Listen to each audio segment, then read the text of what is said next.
Porque la mayoría de las cosas que nos ha preocupado son ideas que fueron puestas en el siglo XIX. El siglo XX está dejando otros problemas.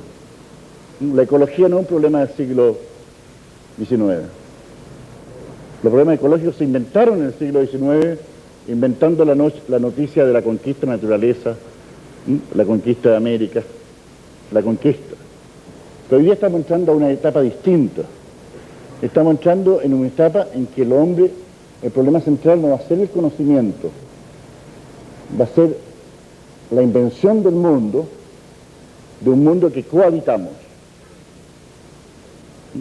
Entonces la innovación va a ser un rasgo permanente del mundo. Resolver problemas no va a ser suficiente. Resolver problemas lo van a hacer las máquinas. ¿Cuántos de ustedes se han dado cuenta que los ingenieros calculistas de antaño ya no existen de la misma manera? Fueron reemplazados por los computadores. Entonces el ingeniero calculista está muriendo. Y lo que está apareciendo es una nueva cosa. Porque está apareciendo un mundo nuevo. Los problemas de la coordinación, de la innovación, de la seducción, de la creación de redes de coordinación a gran escala, los problemas de la satisfacción, de la calidad, van a ser centrales cada día más. Y eso van a ser los problemas de la gestión. Entonces necesitamos otro ser humano que no tenga esquemas rígidos para resolver problemas, sino que necesitamos un ser humano que tenga una capacidad muy rápida para reinterpretar realidades, para rediseñar realidades. Y claro, para resolver problemas dentro de esas realidades también. Pero realidades que no son individuales. Entonces la segunda característica que necesitamos son seres humanos que sean maestros de coordinación en redes. No estamos trabajando en empresas fijas que están en un edificio. No estamos localizados en pequeñas tribus. Estamos localizados exactamente lo que les pasó a ustedes, hacer equipos con gran intensidad con gente que no conocen. Y que van a recibir el día de mañana otro equipo que se les agregó con gente que no conocen. Y van a recibir ofertas de gente que no conocen. Y sin embargo tenemos que crear con ellos intimidad, sinceridad, confianza. Por eso yo les decía a ustedes, en el mundo del futuro no se compran y se venden objetos, no se diseñan objetos, fundamentalmente se establecen relaciones.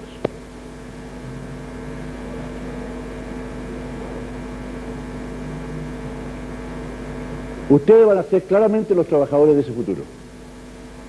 Y porque son parte de la elite de este país, a ustedes los que les toca hacer realidad en Chile para otros. La gente de más de 40 años lo va a resistir. No todos. Los obreros tienen demasiados problemas de supervivencia. Ustedes son los encargados de hacerlo realidad.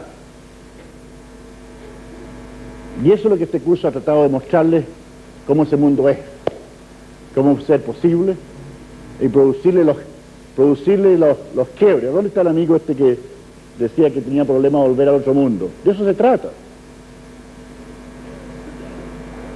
Es un gran problema. Muchos de ustedes van a fracasar, es una gran oportunidad. Muchos de ustedes tienen la oportunidad de ser líderes. Porque si fuera fácil, si fuera un paseo en coche, no hay liderazgo. Hay tecnología estándar. Muchos de ustedes quieren ser líder, pero a la coche guagua. No, el liderazgo siempre consiste en inventar posibilidades difíciles, en hacerse cargo de situaciones encontradas, en poner innovadores a germinar, en tomar riesgos. en hacer juicios prudentes pero riesgosos, en tecnologías que cambian todos los días. En el mundo el rol del Estado va a decrecer, por lo tanto van a haber menos papis, va a haber menos oportunidades para ustedes para decirle: señor ministro, preocúpese de la educación. No, si el ministro necesita ayuda, el decano necesita ayuda, es demasiado grande para la mayoría de la gente. Estamos definitivamente en un cambio de época. Yo creo que usted estaría contento. Es mucho más encachado vivir en un cambio de época, porque los cambios de época son cambios de poder, son cambios de posibilidades, pero a su vez son riesgosos. No hay seguridad, no hay camino recorrido, van a haber errores, y ustedes tienen que aprender a cometiendo errores. Ustedes tienen que aprender a distinguir entre errores y crímenes. Los errores son necesarios para aprendizaje. Los crímenes producen dolores éticamente inaceptables. Pero el que no quiere cometer errores no va a poder vivir. ¿Cuántos de ustedes experimentaron estos días errores? ¿Cuántos se recuperaron de los errores? ¿Y cuántos de los que no podían salirse de que cometieron un error les costó mucho más recuperarse del error? De todo costo grande. Este es un país del tercer mundo, a pesar de todo. A pesar de que digan que estamos en la maravilla de Sudamérica, es todavía la maravilla de Sudamérica nomás. Y va a ser por mucho tiempo. Entonces la gran pregunta es, en este mundo cambiante, alucinante, de países muy poderosos, de empresas muy poderosas, ¿qué puede esperar un país y gente como ustedes de un país llamado Chile?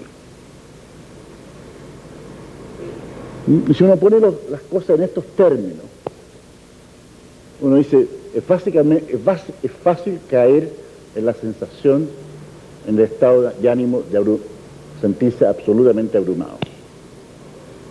Y yo le digo, ese enemigo es el que tienen que ustedes rechazar. Una de las cosas que el mundo tiene hoy día, los países están dejando de ser importantes. Las tecnologías de comunicación lo están poniendo más cerca.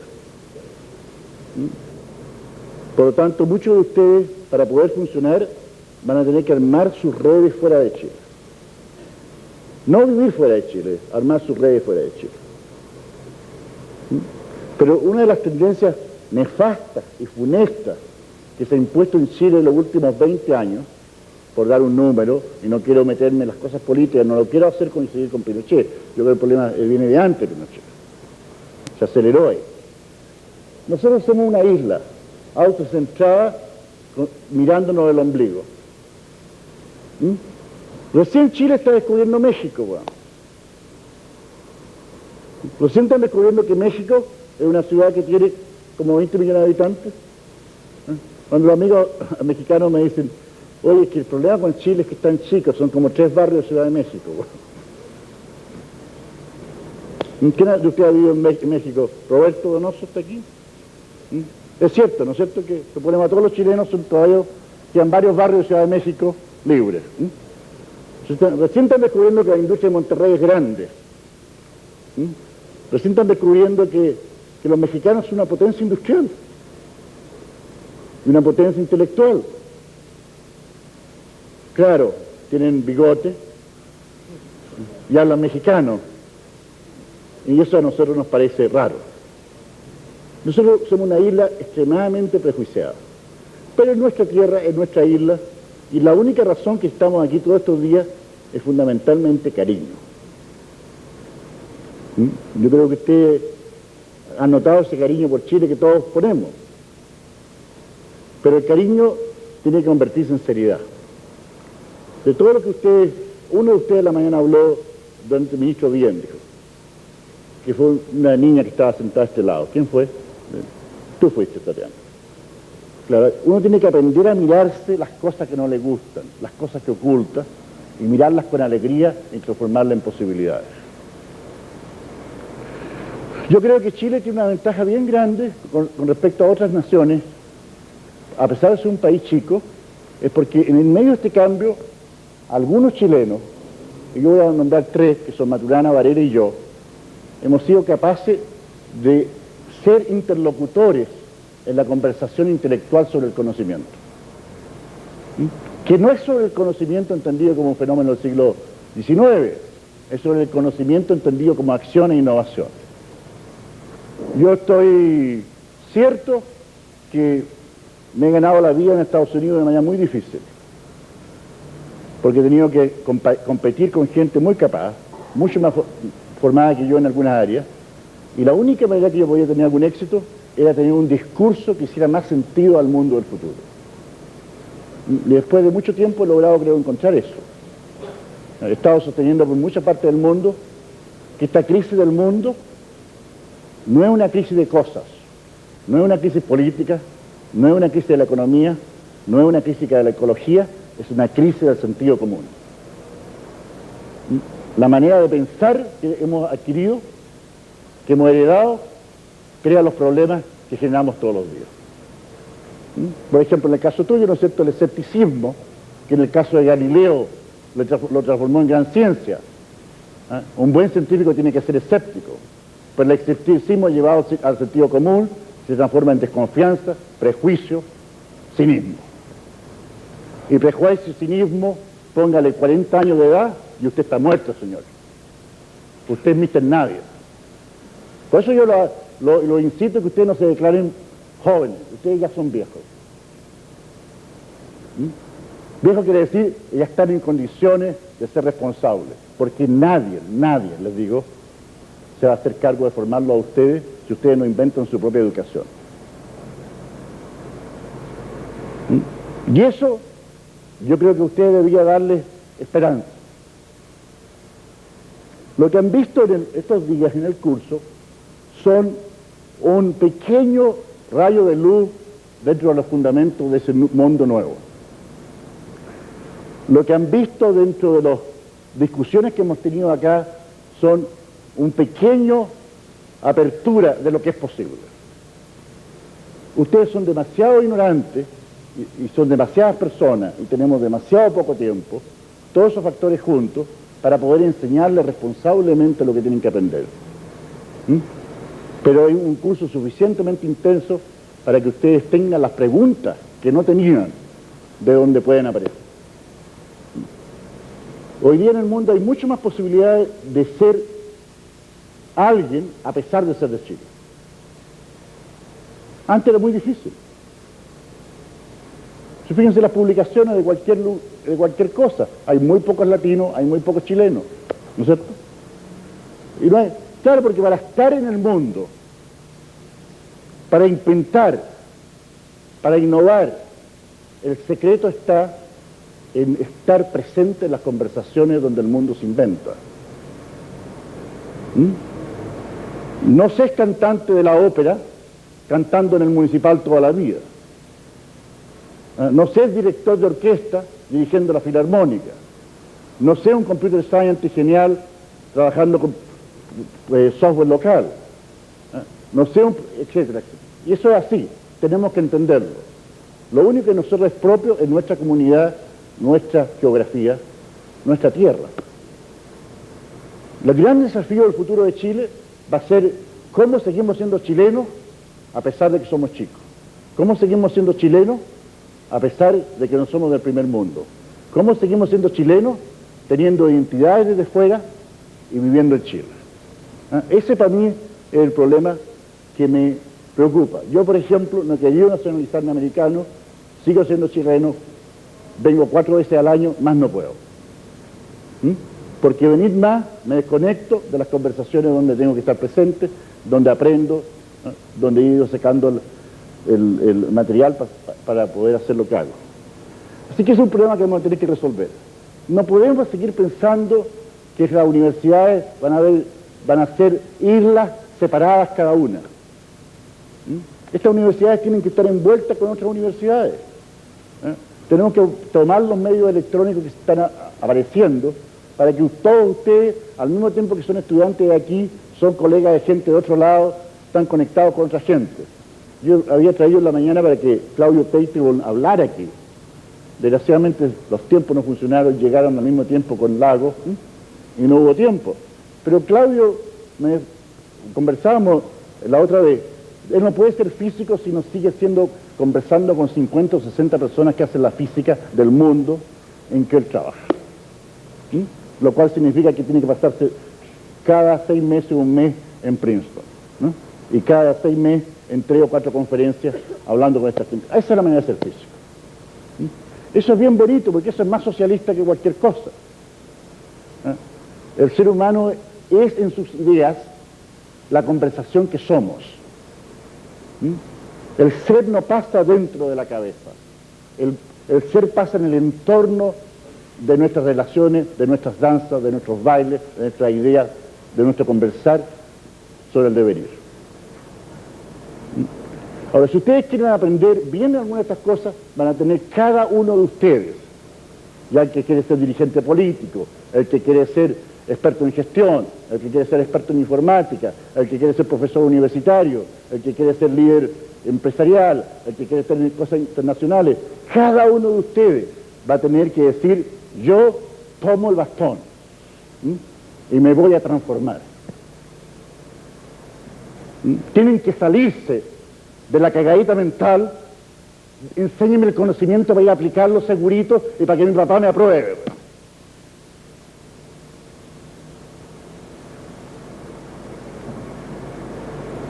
Pero lo pueden hacer. Estoy seguro que lo pueden hacer. Hay muchas cosas más que me habría gustado enseñarles estos días, pero creo que de todo el contenido ustedes pueden leer. Lo más difícil de comunicar es el espíritu. Con Rodrigo Vitari seleccionamos unos premios para ustedes. Y en los premios decidimos que los premios tenían que ser libros, literatura. Libros que signifiquen para ustedes seguir aumentando la calidad del preguntarse.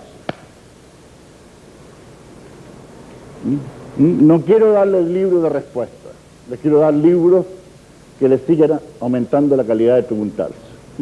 Y ahí le han dado varios libros, entre muchos otros.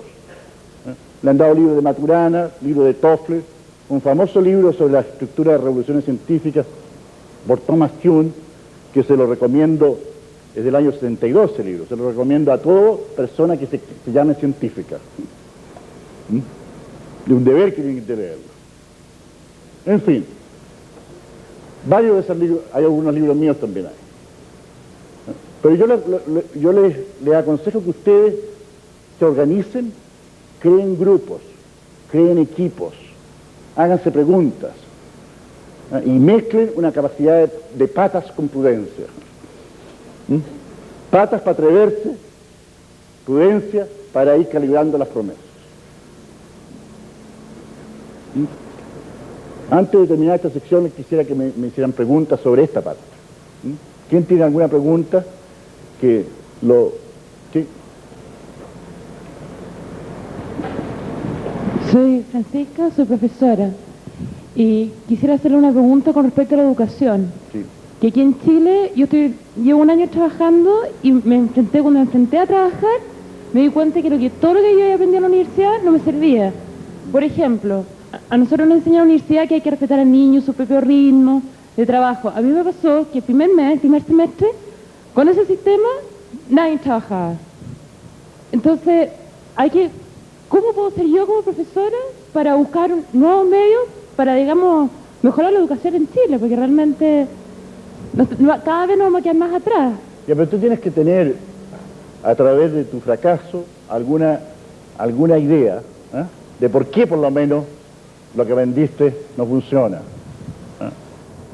Porque al aplicarlo, por ejemplo, como con respecto al tiempo, que usted me quedó grabado que la educación tenía la capacidad de fundabilidad con respecto al tiempo. Entonces, un sistema podría ser, por ejemplo, hacer que los niños trabajen contra el tiempo, pero por otro lado, No funciona así. No funciona, porque Claro. es como antipedagógico también. No, pues claro, esto es lo que llamamos lineal, sacar...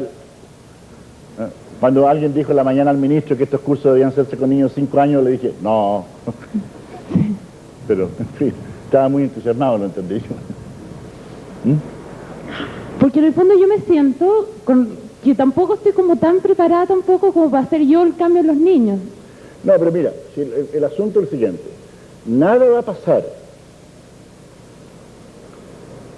si tú no trabajas en grupos conectados con tradiciones y con gente que tiene maestría. O sea, hay que sacarse la idea que uno solo puede aprender.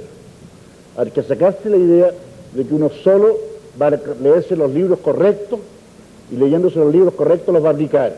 No va a funcionar así. No funciona así. Entonces lo que hay que hacer, ¿no es cierto?, es, así como aquí en este curso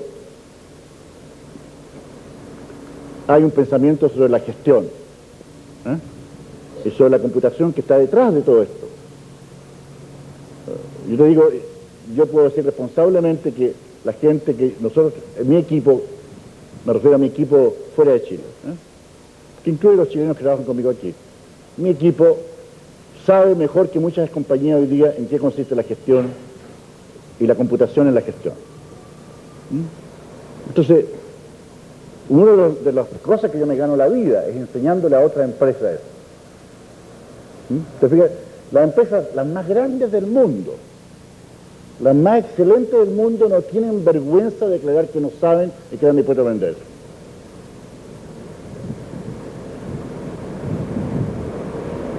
Imagínate tú. Entonces, con el problema de la educación, yo creo que hay que crear seriamente distintos grupos y tomen el problema de la educación en serio. El problema de la educación, ¿en qué consiste la educación? ¿Por qué se hace la educación? ¿Cuáles son los currículos de la educación? ¿Cómo el educador observa si la educación está trabajando o no está trabajando? Todas esas preguntas que son básicas. Si no, se llena de un montón de reglas y un montón de buenas intenciones. Y eso no funciona. Yo quiero escribir un libro sobre la educación, dicho sea de paso. No lo voy a poder hacer antes de 2 años, pero lo empecé ya. Mis 2 hijos mayores tuvieron hijos y por lo tanto soy abuelo. Y estaba pensando cómo les doy un regalo. Uno le puede regalar este objeto, este otro objeto, plata. Pero ese no es un regalo suficiente. Entonces he decidido escribirle una carta de cómo deben educar a sus hijos. ¿En qué deben educar a sus hijos?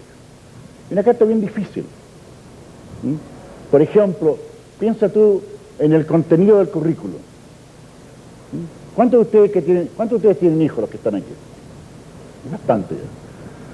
Si usted tiene un hijo, dice, ¿y qué le voy a enseñar a mi hijo que va a tener 60 años en el año 2050? O 40. Si yo personalmente no tengo idea. Te fijas tú, por eso la educación basada en la predicción no tiene ningún sentido hoy día. Porque vemos cómo se caen las reglas, porque se caen hasta los edificios y las catedrales en los cuales estaban construidos. No va a funcionar de esta manera. Entonces, es un problema bien distinto a resolver. Yo te voy a contar parte de la carta, ¿de acuerdo? Se me olvidó la carta, así que voy a tener que reinventarla aquí en el momento.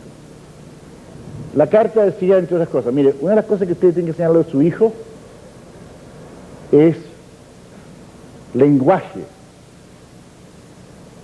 de 2 puntos de vista. Tienen que enseñarle lenguaje no como la lengua española o la lengua inglesa, que es donde les toca vivir a ellos. Tienen que enseñarle el lenguaje como la invención de mundos que pasan por traer mundos a través de los compromisos que se hacen. Y el nombre de esa disciplina yo la llamo pragmática universal. Y el currículum de esa disciplina es el siguiente. Paro ahí porque no se lo voy a dar ahora, ustedes han dado algo. ¿Ah? No, porque no ganarían nada. La segunda componente de esa disciplina es la hermenéutica universal. La pragmática es la acción universal. Pero la hermenéutica tiene que ver con la interpretación. El principio número 1 debiera ser: lo que yo digo no está en lo que yo digo, sino en lo que el otro escucha. El escuchar define el habla. Y el escuchar viene de la historia. Entonces yo he inventado recientemente lo que yo llamo los principios de... ¿Cómo lo llamamos esto en español? Los principios de sintonía del escuchar. Cuando uno escucha, uno puede escuchar con distintos propósitos. Por ejemplo, el propósito más simple es escuchar para cooperar, para colaborar. Yo me hago cargo de tus preocupaciones y escucho porque en tus preocupaciones tú estás buscando una promesa, una oferta mía. La segunda es que yo escucho no solo tus preocupaciones, sino te escucho tus preocupaciones y el universo de interpretación que esas preocupaciones tienen. Y lo que yo te ofrezco es una rearticulación interpretativa. Y eso es lo que hace un buen médico, por ejemplo, ¿no es cierto? Un médico escucha tus síntomas, pero no se queda en tus síntomas. Un buen consultor no se queda en los síntomas. Ese es el segundo tipo de escuchar.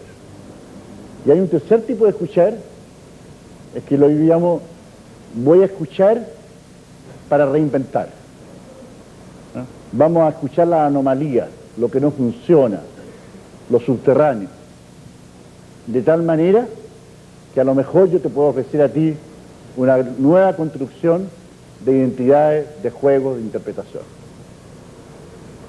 Eso son. Digo, esas dos cosas son fundamentales en toda lengua, en toda práctica, en todo hacer. Si usted sabe bien eso, usted puede ser un gran manager, un gran ejecutivo, un buen líder político, un buen diseñador de sistemas, pero más importante, usted puede ser una persona caritativa, en la acepción original de la palabra caritativa, que es la persona que cuida, la persona que en italiano se llama cura. Esas cosas, le digo, tienen que aprenderlas. Ahora, ¿cómo se aprende esas cosas? Esa es la segunda pregunta. Pues se pueden aprender a los 4 años, a los 5 años, a los 6 años, de manera distinta, eso es todo. Que el niño puede tener juegos. El niño chico tiene que enseñársele la importancia de la palabra. ¿Se han fijado a dónde está Cristian? Cristian, ¿te has fijado tú que los cínicos, usted que es especialista en cínicos a partir de hoy día, los cínicos no cuidan de la palabra, les da lo mismo? Por eso yo he estado chancacándolo estos días. No hablen más de yo creo que, como que, intento que, pienso que, como que, porque esos son para mí síntomas de que ustedes no cuidan de las relaciones. No se toman en serio. En inglés, algunos que conocen inglés, existe una palabra muy bonita que se llama bullshit. Que en Chile significa huevar, ¿no es cierto? Yo aquí escribí un artículo en el diario que se llama huevadas. Pues existe un artículo en inglés que se llama bullshit, que es bien bueno, se lo podría regalar yo. Pero ¿y cuál es la esencia del bullshit? ¿Cuál es la esencia de las huevadas? No es decir mentiras, es hablar con el otro sin hacerse cargo de las consecuencias de lo que ocurre al hablar. Gracias, Cristian. Entonces, ¿cómo se aprende eso? Pues se aprende de muchas maneras. En esto se aprenden estos cursos. Este es un tremendo curso para mostrar las realidades pragmáticas de la vida y las realidades afectivas de la vida. Se podrían aprender también, ¿no es cierto?, en las especializaciones. Yo le decía ayer a Herreros, por ejemplo, que el futuro de la computación va a pasar por el futuro de estas redes. Porque si tú no mira, ¿qué es lo que hay detrás de la computación? ¿Por qué la gente pide computación? La gente pide computación porque tiene que acompañar de coherencia sus conversaciones. Y esto ocurre en redes. Entonces yo veo que eso va a ocurrir en el mundo.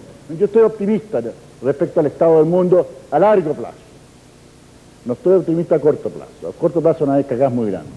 Pero a largo plazo yo creo que el mundo va en un buen camino. ¿Por qué? Porque estamos empezando a darnos cuenta de que hay que tomar responsabilidad por el todo. El todo del planeta lo llamamos ecología. El todo social. Pero ese todo social, escúchenlo bien los socialistas, no se opone al individuo. Al contrario, sin responsabilidad individual no hay responsabilidad social. Sin talento individual no hay talento social. Así que esta antigua pelea es bastante sin sentido. Se requieren las dos cosas. Las piezas de puzzle necesitaban la cooperación y la coordinación de todos, del Estado, de los jugadores, de los líderes, pero sin los individuos que tenían conversaciones, que tenían ideas, que hacían las negociaciones, nada pasaba. Así que está claro que el asunto va junto. Las grandes empresas del mundo hoy día están dándose cuenta que sin producir las siguientes cosas: calidad, velocidad, flexibilidad y, lo más importante, satisfacción a los clientes y satisfacción a los trabajadores, no pueden funcionar. Entonces, hoy día nosotros estamos entrando a un mundo que no es más el mundo de la escasez. En el mundo de la escasez el productor controla. En el mundo de la abundancia el consumidor controla. Por eso hay una tremenda pelea hoy día por producir calidad, y por producir calidad a tiempo. Y en eso hay que sacarle el sombrero a los japoneses. Han sido capaces más que el resto de ir por eso. Y Chile hoy día, ¿no es cierto?, si vende fruta, hay que reconocer, los fruteros han aprendido a vender a tiempo. No venden fruta en ciertos tiempos. Y más en ciertos tiempos tiene mejor precio. Y la fruta tiene que tener calidad, y el país tiene que tener identidad. Por eso un país al lote no le va a funcionar. Entonces hay muchas maneras de aprender esto, pero yo estoy de acuerdo contigo, hace falta escribir lo que yo llamo un manifiesto educativo. ¿Ok? Muchas gracias. Muchas gracias.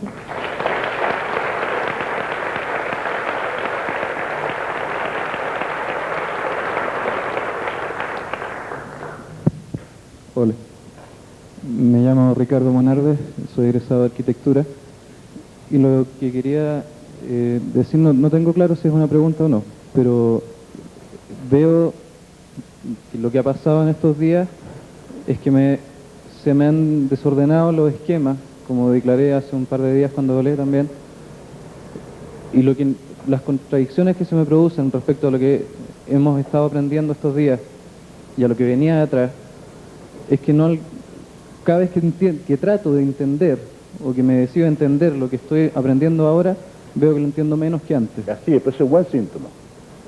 Y una de las cosas... Pero escuche lo que le digo, porque usted no escucha lo que le digo. Está como el amigo allá. Uno les dice algo y como no hay confianza todavía, dice, no debe ser una opinión de este huevón. No, cuando uno está aprendiendo un paradigma, la única manera que tiene es ir destruyendo lo anterior. Eso es lo que estaba tratando de decir. A menos que lo haga muy lentamente, filosóficamente. Y usted no tiene tiempo para hacer eso ni paciencia, ni lo necesita, si eso ya está hecho. Sin embargo, vislumbro que eso es lo que me está pasando. Claro. Ahora, dentro de lo que estoy aprendiendo contigo ahora, tengo la siguiente pregunta, que va por el lado del conocimiento más que de la educación. Has dicho varias veces que lo que tú estás enseñando no es una receta para aprender, sino que es el pensar, ¿cierto? Pero me sigue pareciendo que eso igual es medio recetario también. Lo sigo viendo un poco así. Bueno, sigue viéndolo así, hasta que decide verlo así. Ahora, Pero fíjese, el problema que ustedes tienen es lo siguiente, que es el problema de las democracias, por lo demás.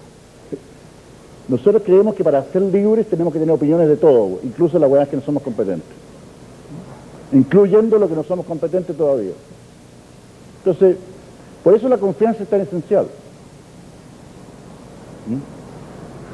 no sé si es un problema de confianza en lo que estoy escuchando. No sé, es que es una confianza de fondo. O sea, cuando tú te llegues a un problema de ese tipo, como el que tú me das, a ti te queda, como decir, él dice esto, yo escucho esto otro, voy a ver, ¿de qué se trata? Eso es lo único que puedes hacer tú. Porque te van a pasar 20.000 veces, no una vez. Si yo podría pescarte esto que acabas de decir y arreglártelo, ¿no? Pero no lo voy a hacer porque mañana te voy a tener otro. Y otro.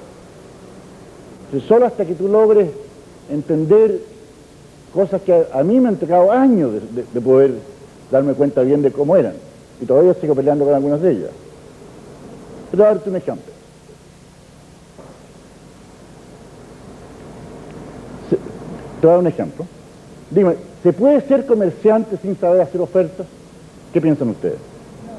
No, es obvio, claro. Entonces, pero el huevón va a sacar la conclusión de que lo que yo estoy enseñando no es nada nuevo, porque todos los comerciantes ya saben hacer ofertas. ¿Te fijas? Mientras que lo que yo estoy diciendo es una cosa distinta, ¿sí? No. Se trata no de enseñar a los comerciantes a hacer ofertas. Se trata de que los ingenieros sepan de que al estar en la vida hay algo llamado la oferta que es esencial para ellos, a los cuales no fueron preparados en absoluto. Primera cosa. Y eso no es obvio. Se trata que los ingenieros computacionales de la IBM o de los tipos que están haciendo sistemas los más complicados tengan otras estructuras teóricas fundamentales para poder hacer el sentido común de los cuales ellos necesitan trabajar. Eso no es nada de obvio. ¿Y cómo sé que no es nada de obvio? Porque trabajo con ellos, pues, weón. Y sé cuánto plata me han pagado por enseñarles no obvio. Pero me costó harto al principio que no vieran que no era obvio. Etcétera, etcétera, etcétera, etcétera. Entonces, si hablamos de la oferta no es una regla. Entonces, lo que tú llamas recetario, ni siquiera yo sé lo que es todavía. Ahora yo me podría meter más largo y mostrarte más cosas de eso, pero no quiero hacerlo. Entonces, ¿dónde ponéis la oferta? ¿Lo ponéis en la receta o no en la receta? ¿Lo ponéis en lo obvio o no en lo obvio? Me pasa que veo como que son maneras casi dogmáticas de hacer. Eso para mí es un recetario. Claro, pero de acuerdo, es un recetario, pero los recetarios pueden ser útiles, ¿no es cierto? Por eso lo usa la gente. Por ejemplo, a mí me dicen aprieta el embrague, eso es un recetario. ¿Cuántos de ustedes saben apretar el embrague y hacer andar el auto y no tienen ni idea de lo que es un embrague? Levanten la mano, incluyendo monarles. ¿No es cierto? O sea, los recetarios pueden ser útiles. Primera cosa. Ahora, tú no puedes hacer física con la receta del embrague. Es mejor hacer otras cosas. Se depende de los niveles donde uno está trabajando. Entonces, por ejemplo, uno no puede aprender gestión por recetas. Ahora, puede, pero no le resulta una cosa muy buena. Pero para poder aprender la ontología del lenguaje, que es fundamental para entender la gramática, tú tienes que aprender ciertas cosas que te van a parecer recetas el primer día, pero no son recetas.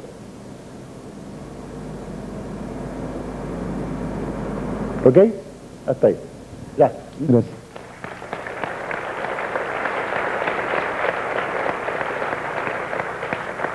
¿Por acá alguno quiere hacer pregunta de eso? Cheruti, Félix, hablaste mucho antes. Buenas tardes, mi nombre es Francisco Ceruti, yo soy estudiante de quinto año de Medicina de la Universidad de Chile. Don Fernando, usted dijo hace un rato atrás que para crear el mundo hay que estar en las conversaciones que crean el mundo. Claro. La pregunta es, ¿cómo hacer para estar en esas conversaciones? Esa es una pregunta como muy general. Y la que va detrás es cómo hacer para crear esas conversaciones sin salir todos de Chile. Hay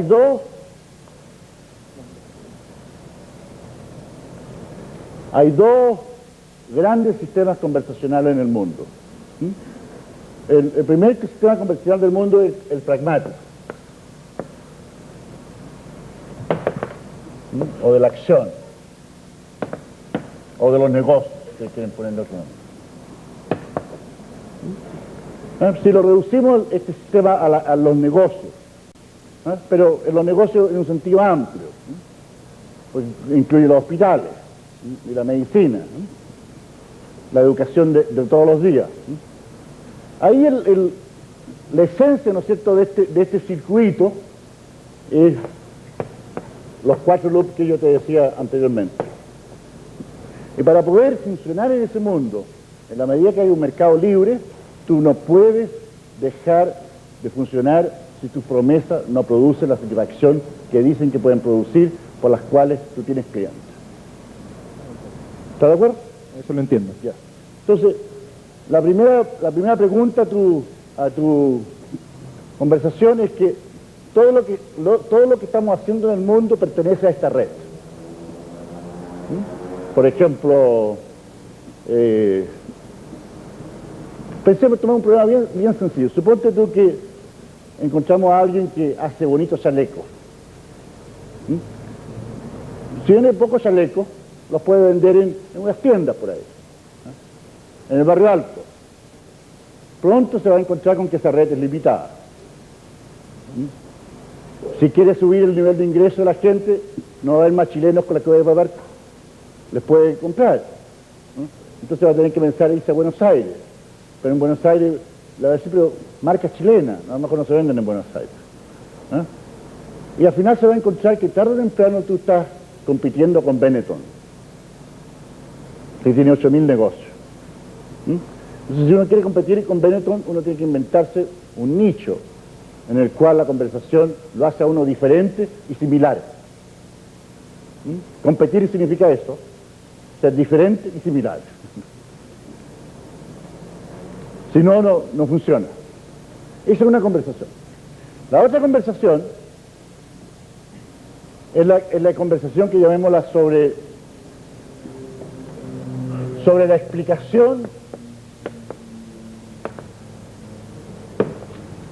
y la especulación de cómo es el mundo, cómo es posible y cómo debe ser. Aquí tienes tú la ciencia, las morales, las artes y todas estas cosas. Estas son redes, cada una son redes. De repente estas redes se articulan. Y en ese encontrarse es donde pasan las cosas nuevas. Por ejemplo, ¿no es cierto?, la biología molecular se salta de acá y se transforma en biotecnología. Y empiezan a pasar cosas. El SIDA aparece por acá y se convierte de repente también en exploración científica con nuevas herramientas que pasan para acá, etc. Eso está. Ahora, la verdad las cosas que en ese inventar de conversaciones que pasan en el mundo, si uno se pone a estudiar bien eso, se empieza a dar cuenta de que hay ciertas gentes y ciertas ciudades y ciertas compañías donde eso pasa. ¿De acuerdo? Por ejemplo, las conversaciones de las modas pasan en ciertas ciudades. Tú lo sabes perfectamente en la medicina. La ciudad de Boston y la ciudad de Houston son muy importantes para la medicina americana. Y cuando la gente aquí que tiene mucha ratas enfermas se van a Houston o a Boston, ¿no es cierto? Yo nunca sabía por qué van poco a Boston, se quedan todos en Houston, o sea, parece que van muy enfermos. En fin. Y si tú estás en la microcomputación, tienes que ir a Silicon Valley. Y si tú estás en los mainframes, tienes que ir al norte de Connecticut. Y las compañías te cambian. Ahora, ese fenómeno es bien interesante porque uno tiene que preguntarse por qué diablos las ciudades juegan en tal lugar, o las localizaciones. Y la razón tiene que ver con que la innovación no pasa en reglas. La innovación pasa en la interacción conversacional entre cierta gente. Entonces uno tiene que insertarse entre esa gente. Esa es la primera cosa que hay que hacer. Segunda cosa que hay que hacer, que responde a la segunda parte de tu pregunta. Uno tiene que transformar a Chile y a los chilenos en una posibilidad para el resto del mundo que está en estas conversaciones por las cosas que tú puedes hacer en Chile y que no puedes hacer en los otros lugares. Y si no, a comer helado.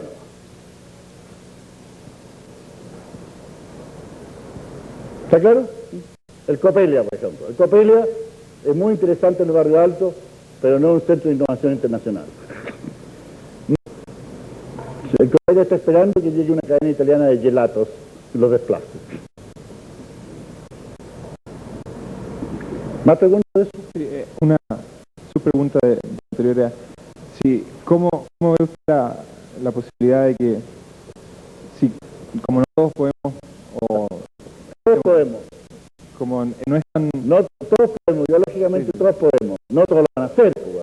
como no todos van a salir de Chile para estar en esos lugares, o la pregunta es, si, ¿cómo puede ayudar la computación o las redes computacionales a aumentar estas posibilidades de estar en los lugares donde se producen las conversaciones? Pero la primera respuesta es decir, el único país que se puede dar el lujo de no salir nunca es el país americano.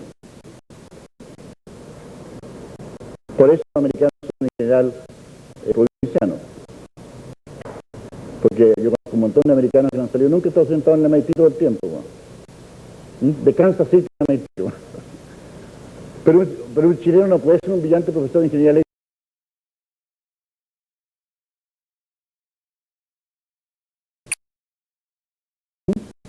Una vez que tú sales, ahí el problema de los medios de comunicación que tú estás planteando juega un papel bien importante. La pregunta era porque yo siento, yo estoy seguro que a través de la computación es muy difícil crear la confianza que se puede crear a través de relaciones interpersonales directas. Así es, por eso hay que viajar. Viajar, O sea, estar ahí, digamos. viajar y jugar al juego con ellos.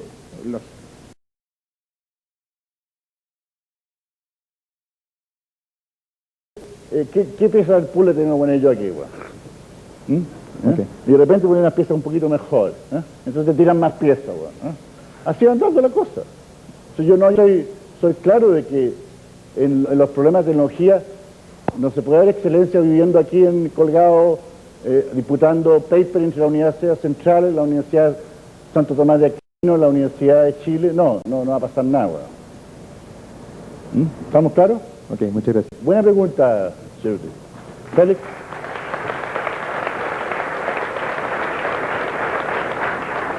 Mi pregunta tiene relación con lo siguiente. Usted recién manifestó que uno era inventor del futuro. ¿Sí? Yo eso, lo relaciono con lo siguiente, con las habilidades. Yo voy a poner un pequeño ejemplo. Cuando yo era chico, mi amigo dijo que era flaco, yo no era bueno para el fútbol, digamos, pero yo una vez me vi obligado a jugar al arco. Después seguí entrenando, qué sé yo, y llegué a ser seleccionado de la Santa María, en la universidad. Y después no seguí entrenando y me pusieron en la banca y no... Entonces, eso de conclusión, digamos, de esto es que esa cuestión de la habilidad... ¿De qué? De las habilidades. Las habilidades se crean. Eso, que no vienen hechos, que no existen, digamos. No, pues son palabras, son excusas. Las habilidades son lo que en el momento tú puedes crear las acciones que van a dar origen que otros hagan juicio, que llaman habilidades, pues, ¿no es cierto? Ahora, si tú haces otras prácticas, cambias tus prácticas, y tu cuerpo es plástico biológicamente, y tus amigos te enseñan distinciones suficientes y haces estándares, vas a cambiar tus habilidades. Bueno, esa es la pregunta, digamos, si está bien esa interpretación que sé yo, que el inventar, digamos, la realidad tiene razón con eso. Estuvo bien. Digamos. Y ahora que te bendigo por estar bien, ¿qué? No, era esa, está bien, y lo otro era si la acción, cuando es una acción, esa necesariamente tiene que haber una teoría antes. Es decir, yo esto lo pregunto yo soy socialista, digamos, y a veces hay cosas que no están, A ver, pero a ver, me interesa eso. o sea, que hay cierta, con la teoría, digamos, o sea, eso que dice que todas son, primero hay teoría y después hay acción reaccionaria. Pero eso es filosofía de a peso, po, weón. No, digo, pongo... Escuche. Aquí es donde yo me indigno. Puta, se me suben los choros, weón. Yo no tolero que un joven, ¿qué edad tenés tú? 26 años, ingeniero, reemplace la teoría por creencias de reglitas chicas. Déjame ver, ¿cuántos libros de filosofía de la ciencia se ha leído usted? No, he leído algo a Marx. Digamos, No, pues si más no es filosofía de la ciencia, es del siglo XIX.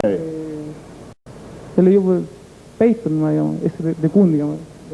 No, pero entonces, eso es lo que llamamos mala formación. ¿Mm? Si parte del penquismo de este país es mala formación. No le gusta, el cuerpo se le pone raro, weón, se enoja un poco, weón, pero tiene confianza en mí, todavía lo aguanta. Entonces, no se metan a estudiar cosas importantes superficialmente. ¿Está claro? Si uno dice, yo voy a saber de ciencia, pues tienen que estudiar unos 2, 3 años, tienen que hablar con científicos, ver lo que es una teoría, saber lo que es un experimento, saber lo que son hipótesis, saber lo que son giros históricos, saber lo que es un paradigma, saber qué son los que están estudiando, saber qué son interpretaciones. Entonces, puta, usted habla de teoría y práctica. Antes, cierre la boca, señor, y come empanada.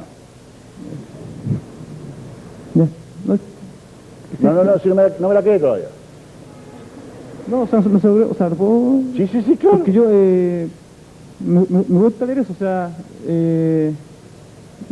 explicarme los fenómenos que pasan. Pero no te puedes explicar los fenómenos leyéndote los libros de un respetable hombre como fue Marx, que murió en el siglo XIX, que escribió fuera de contexto lo que vemos hoy día.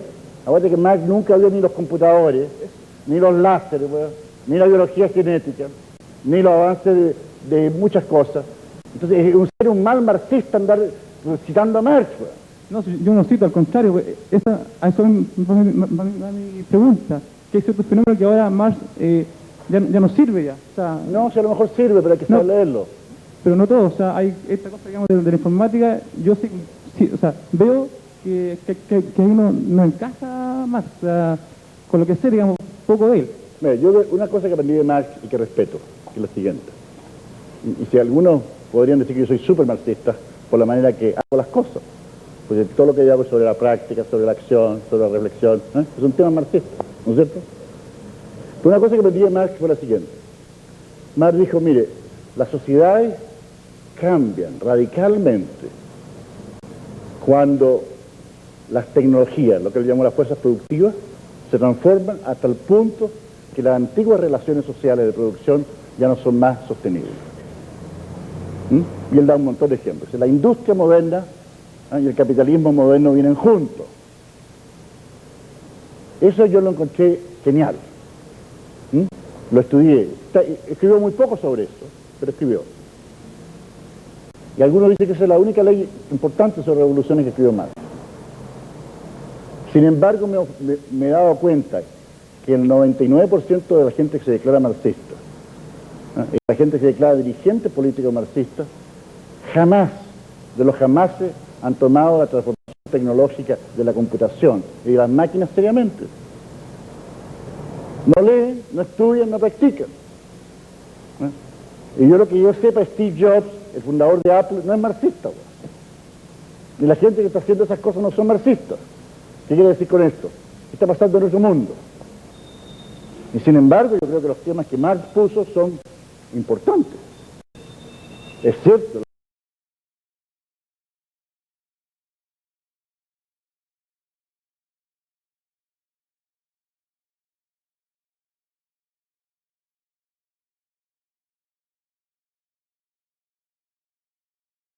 Que hacen robots, y que hacen sistemas operativos, y que hacen CAD-CAM, y que hacen multimedia, y que hacen biología molecular, y todas esas cosas. Esos tipos no son marxistas, pero están cambiando el mundo.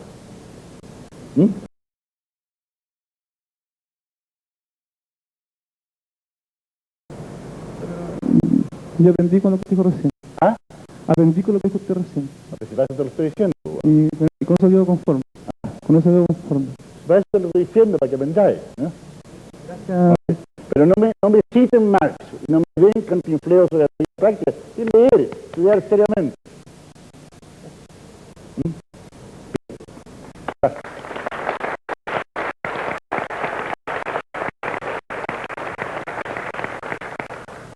Uno más.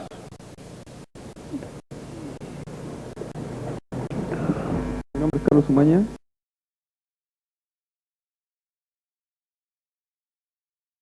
Segundo o tercer día. Ya se me olvidó, tenés que darme más.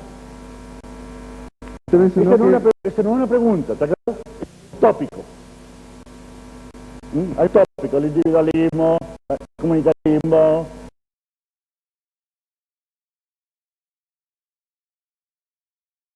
El saquismo.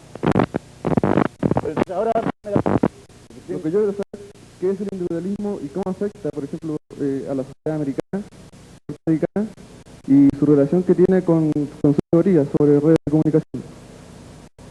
no me gusta la pregunta todavía, la pregunta rasca todavía.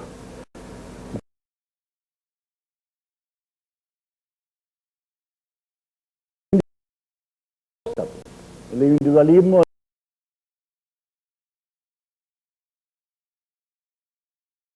una vez que aclaramos eso, lo que yo te diría es lo siguiente, que las sociedades anglosajonas, angloamericanas, están profundamente nacidas del pensamiento del siglo XVII,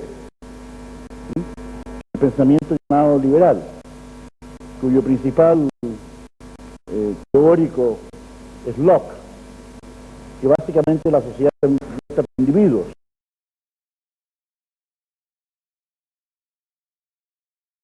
Clásicos son prejuicios. Eso los conservadores siempre han tenido problemas con los liberales.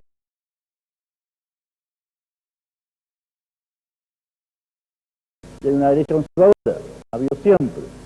Cuando la izquierda se pone muy poderosa,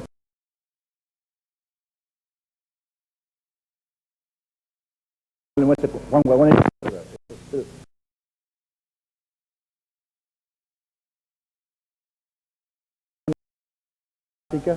de que hay una serie de creencias sobre la mente y sobre el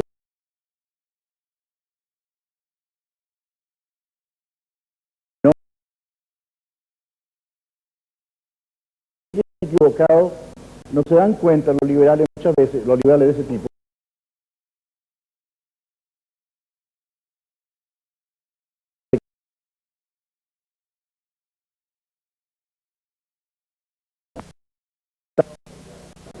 y los Estados Unidos fueron en el siglo XIX un estado solidario, ¿no? Un estado de gente que se entendía.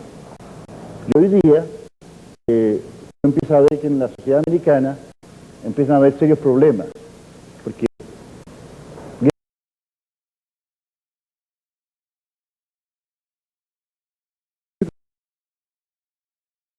Es una falta de comunicación. no, pues,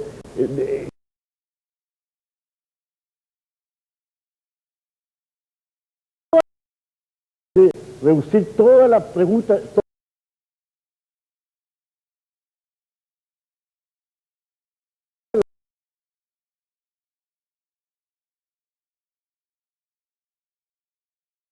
que son la líder del país, tengan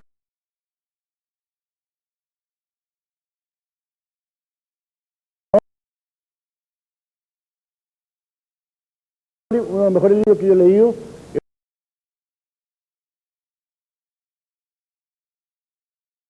Barber, que yo diría que es un libro que a ti te podría interesar leer. Hay muchos más, pero ese basta. Jorge. Buenas tardes. Yo estuve en una jornada hace un tiempo atrás con Mario Valdivia y Guillermo Bessler y me robé una frase ahí que era: mi compromiso es con la excelencia. No, ellos no se sienten robados, se sienten expandidos. Bueno, y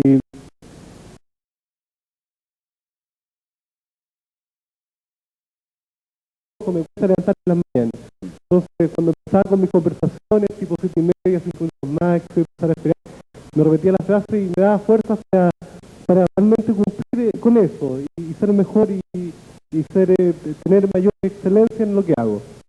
Pero pasó el tiempo y no sé en qué momento de repente como que se olvidó, dejé de hacerlo. Se acabó el hábito.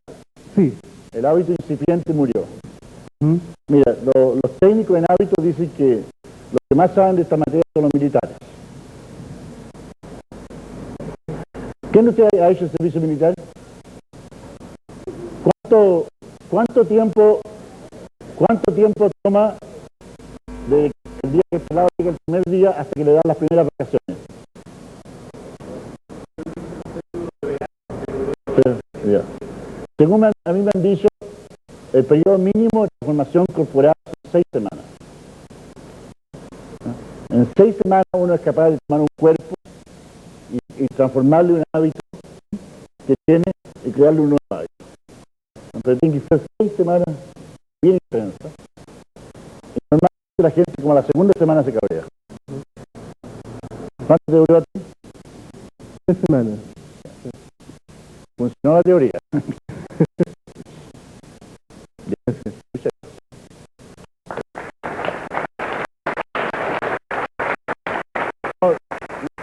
Lo que vamos a hacer ahora es lo siguiente. En un momento yo me voy a despedir, voy a decir un par de cosas más, y después Rodrigo y la DEA van a tomar el mando y van a terminar el curso, van a dar los premios. ¿Vamos claro? Vamos a decir hasta luego. Yo voy a esperar ahí al final de... Bueno, yo estoy seguro que algunos de ustedes la pregunta ¿y qué pasa después de esto? ¿No es cierto? Yo le voy a preguntar al revés. ¿Qué les gustaría a usted que pasara?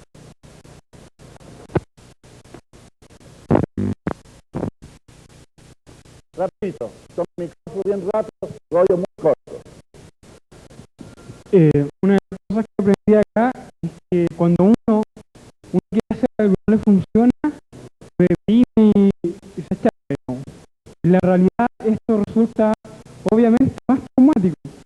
Entonces lo que yo les pediría a todo esto, porque seguramente todos van a querer salir de aquí con ganas de hacer algo que sea productivo. Entonces cuando no les resulte esta cuestión, porque mucha gente a lo mejor no cree en esto, se depriman y sigan luchando y aprendiendo las cosas que hay que aprender para llevar esto adelante. Muy bien, gracias.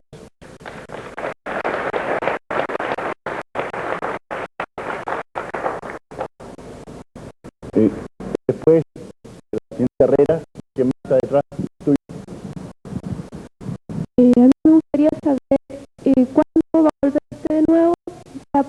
Pienso que se pueden hacer más cursos. Me gustaría poder contar. ¿Cuándo se puede volver? Es absolutamente diferente cuando se pueden hacer cosas, ¿cierto? Yo volver cuando volver, pero no tiene nada que ver con... Estas cosas se van a poder hacer cuando se den los compromisos necesarios para que se hagan.